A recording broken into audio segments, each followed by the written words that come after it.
Hi, welcome everyone to the financial result presentation of Indexa Capital Group. You can download our presentation on our group page. To get there, type group.indexacapital.com. Scroll down if you need to translate the webpage into English. At the top of the page, click on Shareholders Documents and look for our current presentation. You can also subscribe to receive our latest news. You can ask questions anytime during the presentation. To make them, type your name and surname in the box of your screen. Look for the chat button and make your question. At the end of the presentation, that will last around 15 minutes, we will have a Q&A, where we will answer all of them. Today, I'm also here to present to our speakers, François Derbaix, Ramón Blanco, and Unai Ansejo, all of them co-founders and executive members at Indexa Capital Group. Without further delay, let's kick off.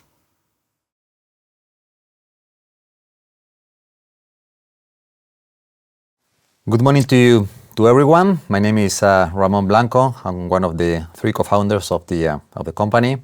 On behalf of the entire Indexa team, I would like to thank you for taking the time to join today's video conference on our full 2025 results.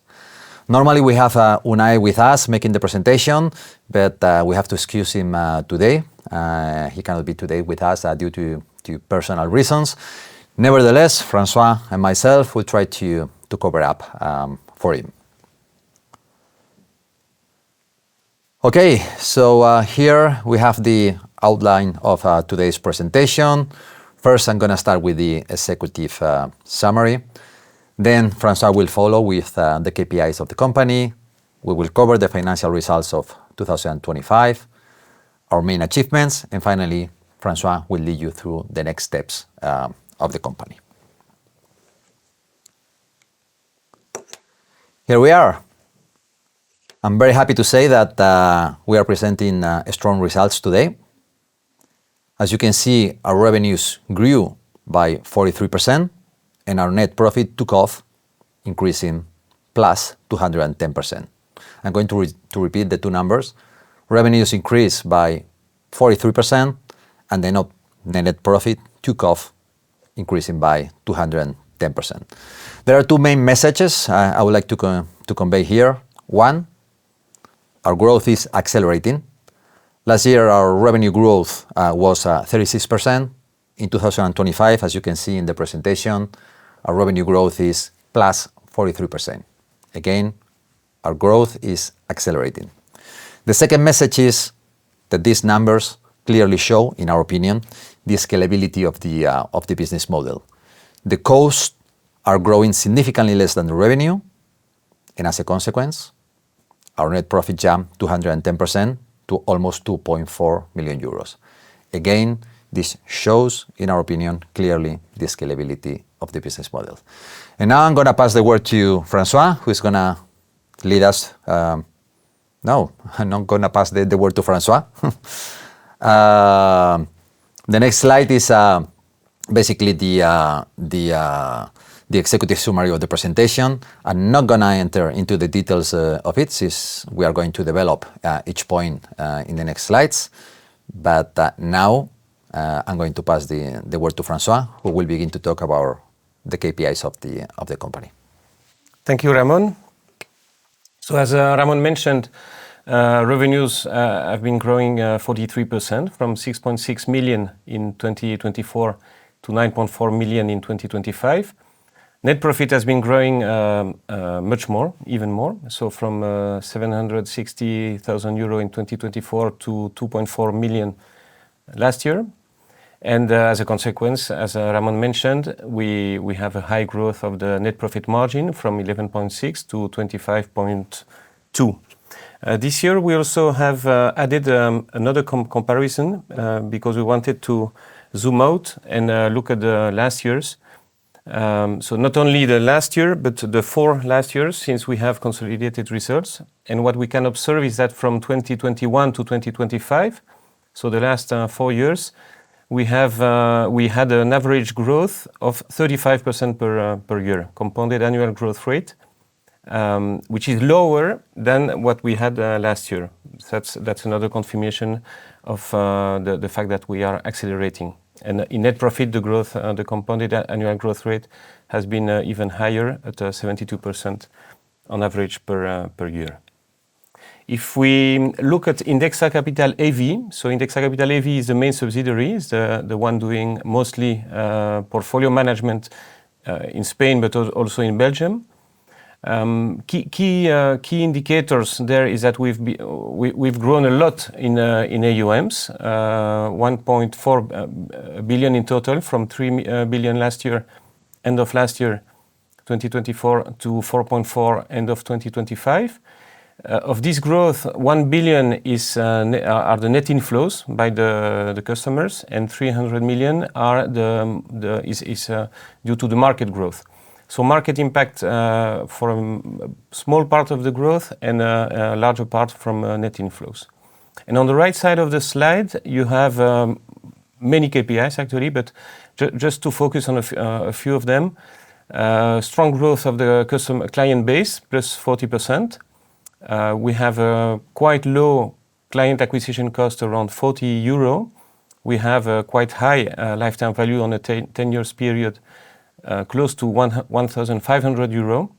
So we are actually acquiring on average at 40 euro a client that is going to pay to us close to 1,500 in the next 10 years. And we also have added this time, for the first time, we have added the average fee on the AUMs, because that's something that many investors asked us. And what you see is that the average fee has declined a little bit from 0.253 in 2024 to 0.247 in 2025. So that's aligned with our success circle, consisting of reducing the fees for our customers in order to give them a higher profitability. But you can see that it's a minor decrease of around 2%. And for the next year, we can expect this average fee to keep reducing progressively, around -1 or -2% per year. So the value proposition, as you know, is that with lower fees, we can deliver higher returns. On the graph, you can see the average return of an Indexa portfolio. That's portfolio number 8, since the beginning, since 2015. And the orange line is the average profitability of the comparable Spanish mutual funds. The total accumulated return for Indexa has been above 100% on this time. And the total accumulated return for the benchmark is around 30%. So the difference between our returns and the comparable mutual funds in Spain is huge. And that's part of the success, is that the clients are noting that investing with us, they can obtain much higher returns, and they keep recommending us to their friend. Regarding the inflows, so we say that it's very stable and always positive. Actually, it's I don't know if this growth is so stable. It's a high growth. But the message is that even during the market downturns, we kept having net positive inflows. So the net inflows are the inflows minus the withdrawals from the clients. In December, we had a record of 170 million euro net inflows. In January and February, we are still above 100 million per month. And in March, until today, we already are above 100 million. So despite the market uncertainty, the current market uncertainty, we are still with higher than 100 million per month net inflows in 2026. If we look at the cohorts, the main observation here is that the customer on average start with a 9,400 euro investment. That's an average. And on average, they invest more than 400 euro per month per client. And so the oldest cohort, the clients from 2016, already have invested more than 100,000 euro. Without that's net investment by the customers. It includes the withdrawals, it includes the churn, and it doesn't include the market evolution. So that's just net investment per client cohort. If we look at the competition, our main comparison is with other Spanish portfolio managers.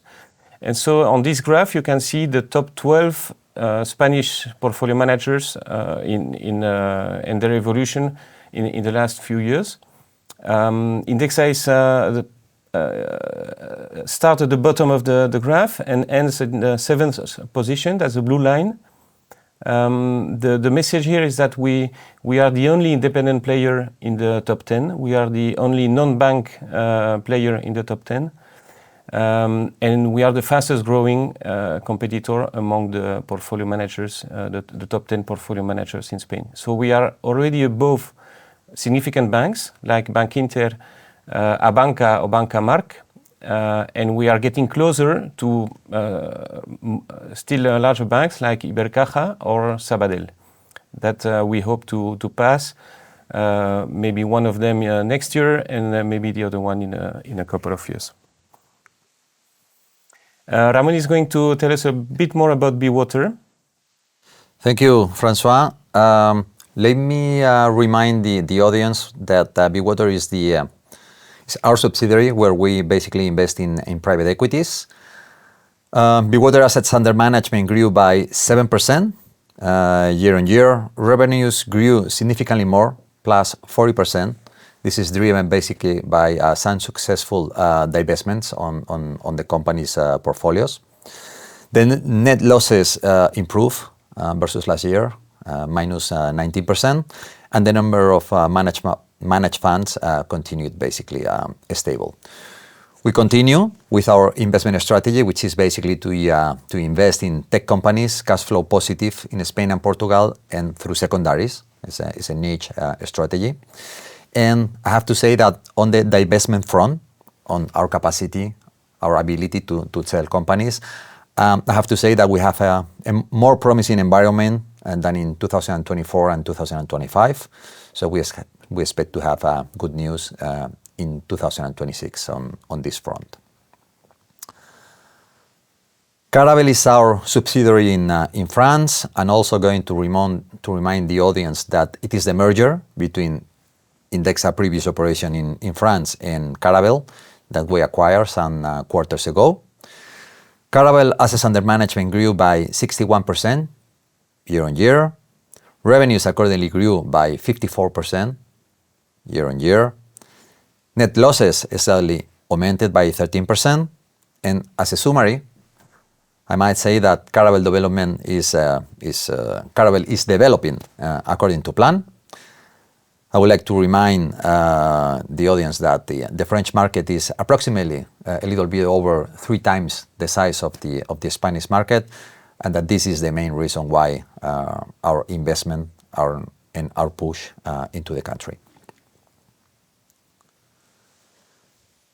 We've seen the development of the different subsidiaries of the group, Indexa Capital AB, Bewater Asset Management, Indexa Caravel. Now we're going to take a full picture through the consolidated accounts of the group. Revenues grew by 43% to 9.4 million.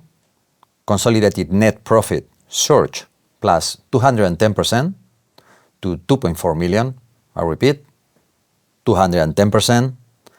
And also, consequently, the ratio of net profit on sales jumped from 11.6% last year to 25.2% this year. Again, I would like to repeat the main messages of the presentation. 1, our growth is accelerating. 2, the costs are growing significantly less than the revenues, showing the scalability of the business model.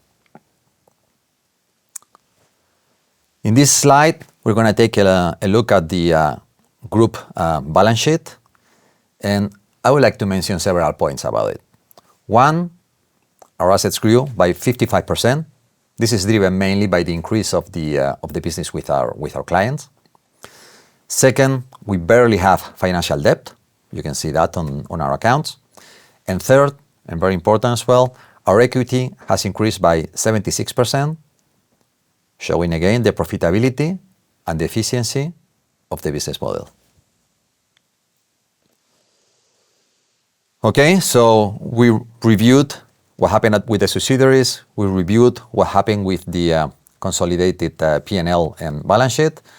And now we're going to go through what we consider as managers our main achievements for the year 2025.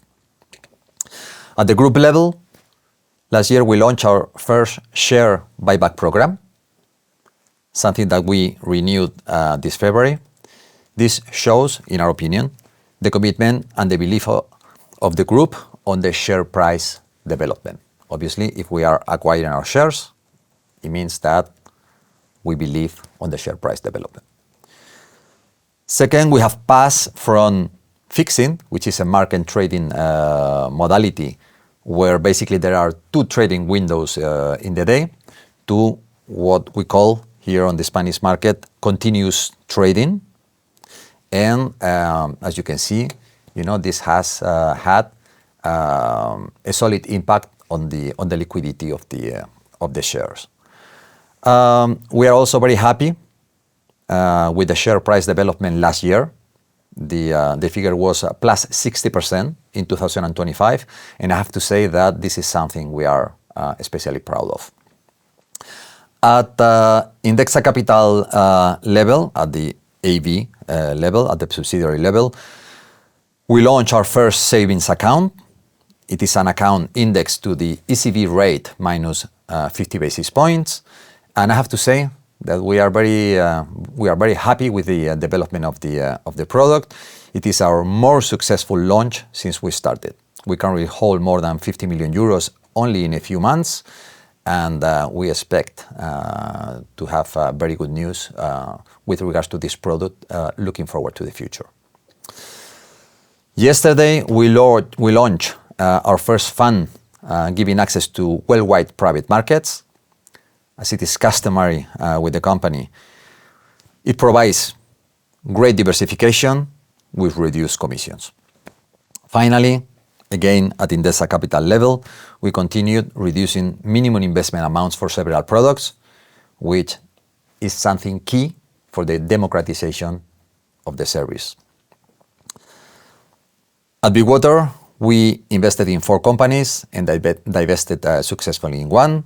At Indexa Capital level, we launched several new products, completing our offering.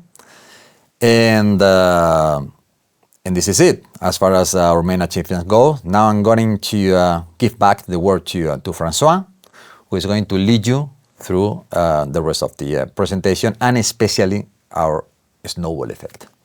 Thank you, Ramón. So the snowball effect is what we use to explain our strong growth. Actually, there is the business model of Indexa is quite favorable to growth. The first point is that we start the year with the current volume. So we already charged 0.25 on all the assets under management that we had from the previous year.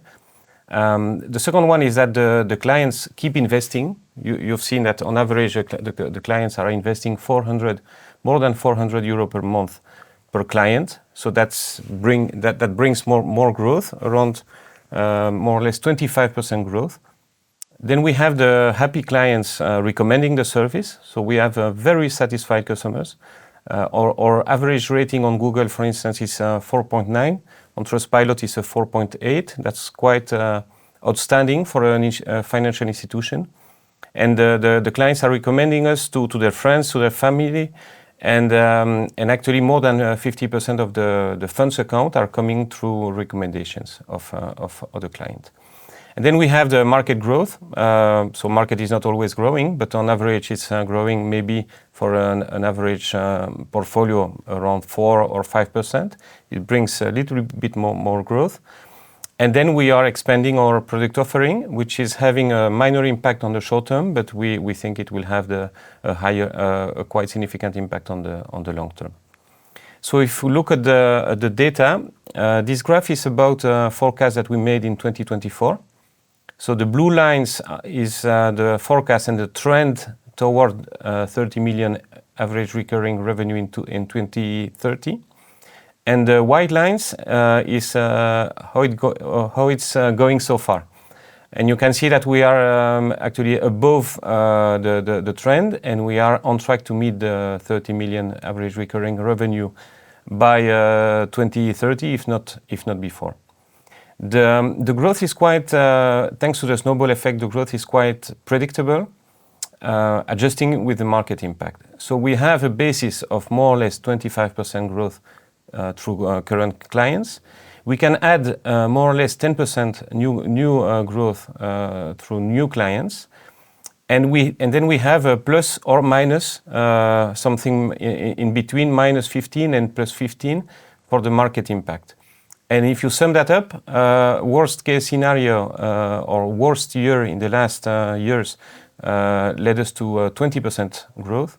And the best year was in the last 4 or 5 years was 50% growth. So somehow our growth is predictable in between 20 and 50% per year. Our strategy is to keep doing what we are doing. We want to keep accelerating our growth. We want to consolidate our leadership in Spain. And we want to become someone significant also in France and in Belgium. That will be done through organic growth, mostly. It might be done also through acquisitions. And we might also look at other European countries, depending on maybe other acquisition opportunities.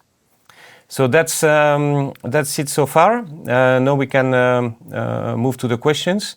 So as you've seen, we have a chat on the right side of the page.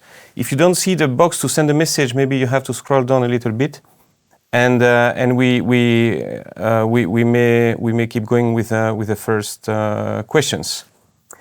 So we have a question from Miguel that maybe I'm going to answer myself about the lifetime value and the change of methodology.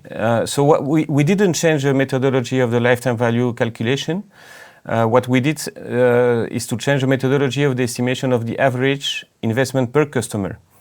So that's what we had on the KPIs page. Previously, we were calculating the average investment per customer, doing an average of all the cohorts, and we were giving the same weight to every single cohort. So what happened is that the youngest customer, for instance, the customer from February, were weighting the same as the older customer from 10 years ago. What we did know is to give more weight where we have more data. So the average investment per customer is weighted by month and not only by cohort. But anyway, that's just an indicator. So that leads us to estimate an average investment per client of more than 400 euro. Previously, it was more than 600 euro per month, the previous estimation. But that doesn't affect the lifetime value, because the lifetime value, we calculated very specifically based on what we have currently actually charged to the clients in the last 10 years. So we already have a 10-year period of observation, and what we see is that on average, on this 10-year period, we have charged 1,500 euro per client, and that's what we use as a forecast for the future as well.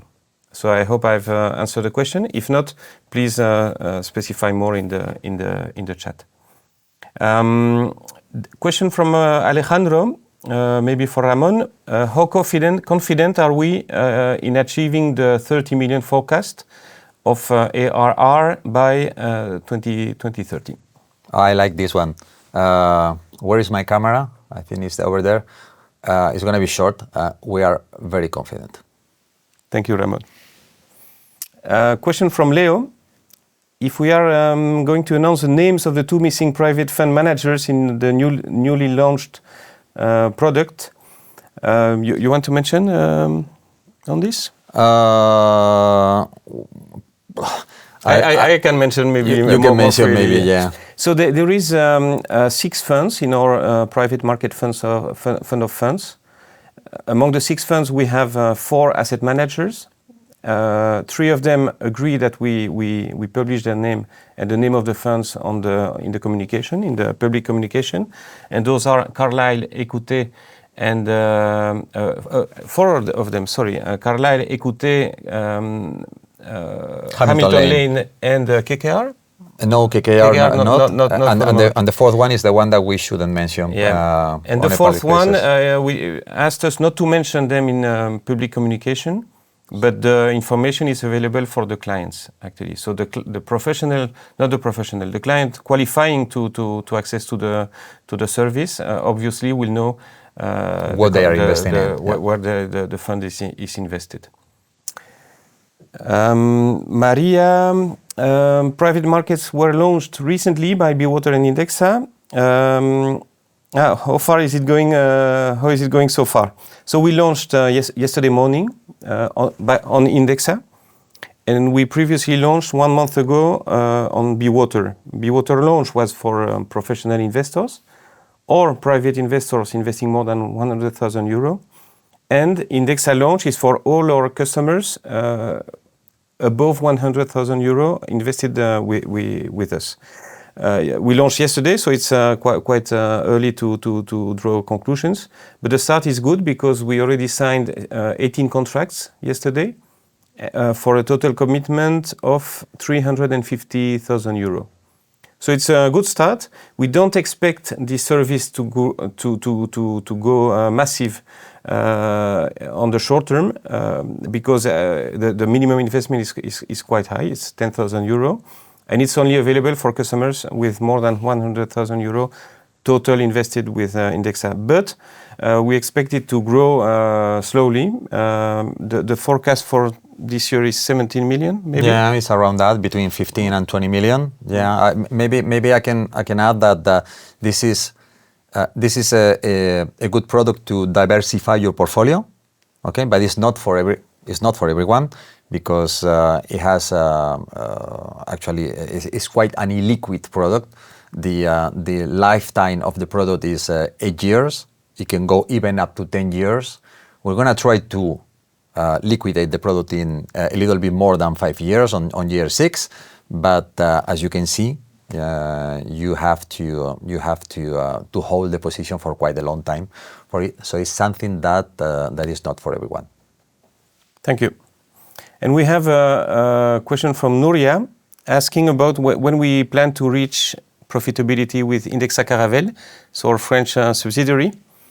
The current loss of Indexa Caravelle is close to 1 million per year. That's what we are currently investing in the French opportunity.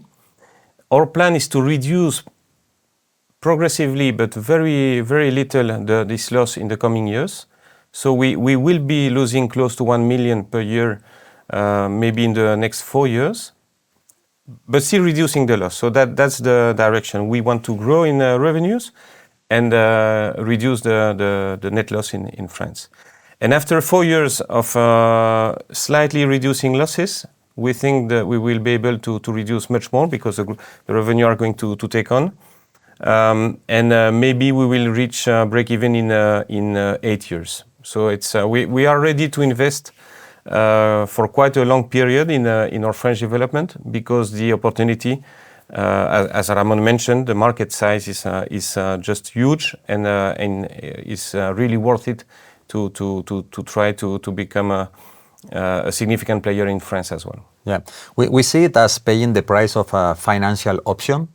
We pay a small price to see whether we can access a very, very large market, much larger than our home market, which is Spain, and profit for it. So we think is a price that is reasonable to pay. Thank you.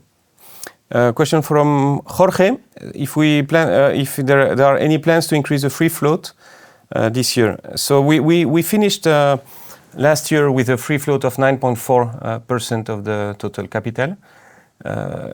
measuring the free float as BMA growth does it, which means shareholders with less than 5%. This free float has increased significantly in the last week because one of the shareholders with a 5% participation sold it to several investors. So the free float has increased from 9.4 to 14.4 last week. That was done, and for the rest of the year, it will depend on the shareholders with more than 5%. So if any shareholder with more than 5% would be selling part of all of his shares, then the free float would still increase a little more. But in the meantime, we're not so worried about the free float. What we look more into is the dispersion. So the number of shareholders. Last time we looked in beginning of January, we had a little more than 200 shareholders, coming from 40 when we listed the company on BMA Growth 2 years ago, 2.5. And we expect the number of shareholders to increase significantly so that the liquidity of the shares also can increase in the future. Question from Eduardo Garcia from Finect, saying that we currently have 13,000 clients at Indexa Capital AV. So it's actually, I think he wanted to write 148,000 clients that we have. I don't know where this number of 13,000 clients is coming from, but we currently have 148,000 clients in total. And the target for 2026, I don't remember the target. I think it was a net increase of 40,000, maybe 45,000. We do not publish actually targets for the year. But maybe what we can say is what is the last figures on clients acquisition, per month. Yes. So it's quite volatile because, as you know, when the market goes better, we acquire more customer. In January, we had a record of 6,000 new clients. That's a very high acquisition level.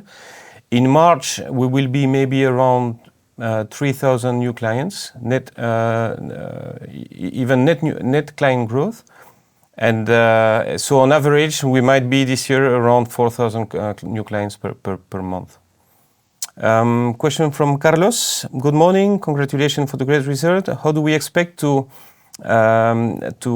geographical footprint to evolve in time? So if we expect a ramp up outside Spain in the 2030 revenues, or will Spain keep waiting so much in the total? It's a very interesting question, very good one. Thank you, Carlos. Right now, the visibility we have is on the Spanish business. So basically, on the projections that we are making, we are basically considering just the Spanish business. So anything that we do outside of Spain is just it would be like a cherry on the cake. Obviously, we expect from here to 2030 to have a good development in the markets where we are, which are currently France and Belgium. We might have some news about Belgium in the short term. So basically, the summary and what I'm trying to say is that the visibility we have is on the business on the Spanish business model, and that most of the large majority of the revenues today that we can see will be produced on Spain, but we have high expectations that we can add something else to what we have coming from international. Yeah, the current growth is 45% in Spain year on year. So that's a very recent data. You have it on the statistics page. So if you go on indexacapital.com, you go to the footer or the header and you have a statistic link. And there you can see that year on year we are currently growing at 45% in total. 45% year on year in Spain, 60% year on year in Belgium, and 50-something% in France. So the growth in Belgium and France is slightly higher than in Spain. which is good because we are smaller there, so we expect to grow faster. And our plan is actually to accelerate this growth in Belgium, mostly through a Dutch-speaking offering, because we always say that we are available in Belgium, but actually we are only available for the French-speaking people in Belgium. And most of the market, maybe 70% of the market, is speaking Flemish or Dutch, which is a language. And we plan to translate and to adapt our offering to Dutch as well in the coming month. We have another question by Leo, which is, given how high the valuation of real estate is, adding real estate in your future private funds would allow us, retail investors, to get an exposure to this asset, bypassing the difficulties of direct ownership. Would you consider basically adding real estate to the private funds in the future? It's a very interesting question again. We have deliberately excluded real estate from the private market funds that we just launched. We did so purposefully for several reasons. One is that in general, and especially all over continental Europe, but especially in Spain, most of investors are already really loaded with real estate. This is the main assets in most of clients' portfolios. So we thought that adding real estate would add to this overloaded of real estate assets. Second is that the last years for real estate, especially in Europe, have not been so good. Okay, and as you know, the real estate is high on the political agenda of the continent, of the European continent, and that adds a little bit of volatility to the results of the asset. And third, we have to take into account as well that there are other type of vehicles, okay, which are a little bit better from the tax point of view than the Fondo de Capital Riesgo, which is the vehicle that we used in order to invest in real assets. But certainly, we will follow the developments. It's a significant category within private markets, so it might make sense in the future to revisit our position. Thank you. Related question from Jesus. Asking about if we keep adding new services, if we do not risk to dilute our value proposition and simplicity.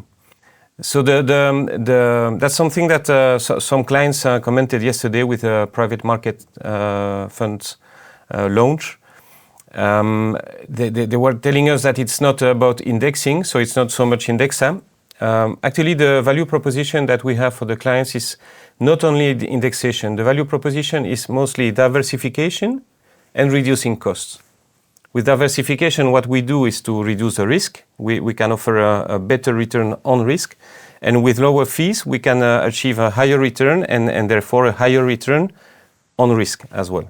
So we think that the private market is contributing to this value proposition of diversification and reducing costs. Obviously, the costs in private markets are much higher than in public markets, but still we managed to offer a fund with radically lower fees than the average of the other private market funds. And regarding the dilution among many new services, actually we do not plan to launch so many new services. We launched one major one last year with the savings accounts. We launched a major one this year with the private markets, and the program and the projects for the coming month actually are more about improving, continuous improvement of the current services that we have. So the question from Jesus was actually from one of the first one. I missed it before. And then we have a double check from Miguel asking about 2030 ARR, annual recurring revenue target. If it's Spain only, and if it doesn't include, it's not Spain only. It's a total ARR forecast for 2030. But the weight of Spain in this forecast is going to be very significant and close to what we have in this today. forecast, we've been very conservative with regards to the addition of international. Yeah. The forecast was made 2 years ago in 2024. It was based on a 25% yearly growth. It was a conservative forecast, so we told we wrote it. It's a conservative forecast. Actually, as you've seen, we are above the trend necessary to get there. It's probable that we will reach the 30 million ARR before, and it will include all the countries where we are. But the weight of France and Belgium will still be. To put a number, it will be less than 10%, I think. Yeah. Yes.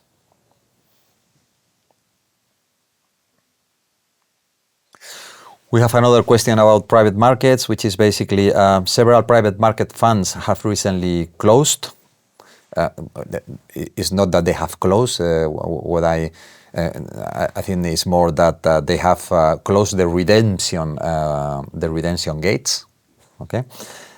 Do you see this as the right timing to launch this product? It's a very good question again. But yes, we don't at Indexa. We don't take a view on the market. What we believe is that a portfolio needs to be diversified, and you need to be investing in this kind of portfolio for the long run. If we believe that, as we do, that the private markets increase the diversification of the portfolios, if we also believe, as we do, that in exchange for the liquidity, okay, this private market investment will have a premium over the liquid side of the portfolio of the clients, it makes sense to begin to invest in private markets. Now, will we advise our clients to invest anything that they are willing to invest in private markets in just 1 year? No. As with the rest of the investment, what we believe is that investors need to be exposed to different years, to different cohorts, and what we will advise our investors is to begin to invest today, but to do it gradually and to continue investing year on year, and to divide whatever money they want to invest on private markets over a lifetime of at least 5 years. Thank you. Follow-up question from Carlos. So regarding the lifetime value and client acquisition cost ratio, it's very healthy. It's 30 times. So lifetime value was 1,500. Customer acquisition cost is 40 euro last year. Was a constraint on accelerating growth. So why don't we acquire more clients since it's so profitable? Is this a management decision or not spending more on marketing? So thank you, Carlos, for the question. It's not a management decision not to acquire more. Actually, we've been a little low on marketing last year because we've been busy maybe on other things. So we spent a little less than usual or forecasted in marketing in 2025. We are accelerating the investment in marketing this year. So we hope to be able to accelerate in the acquisition as well, and probably to increase the client acquisition cost as well in 2026 and maybe in the coming years. Because you're right, actually, if we acquire clients at a so low average price, with such a high ratio of lifetime value on customer acquisition cost, we should actually invest more. So the management decision is to keep accelerating on the marketing spending in order to accelerate as well on the acquisition. Thank you. And another question from Jorge. Maybe a good idea to incentivize our significant client base to become shareholders in Indexa. Okay. So usually we have a principle of always low prices on our services. We normally do not do promotions. We do not do discounts, except the member get member discount on the fees, so that the customers are inviting other customers. We want our shareholders to be investors, real investors, so paying the price of the shares. If we were giving out shares, then we would probably reduce the value of the shares. And also we do not push our clients to become shareholders, because our service proposition is to diversify, reduce costs, index yourself, buy the world, and maybe use a small part of your portfolio for your own investment decision, like maybe acquiring direct shares as our shares. But that's not something we want to push. We want it. Maybe it will come spontaneously from some of the customers. You had the experience on this. It's always difficult to recommend your own share to your client. We've seen evidence in the past, that obviously if your clients become your shareholders, they are more attached to the brand. They are extremely happy when the share increases, but they are not so happy when there are big decreases in the share.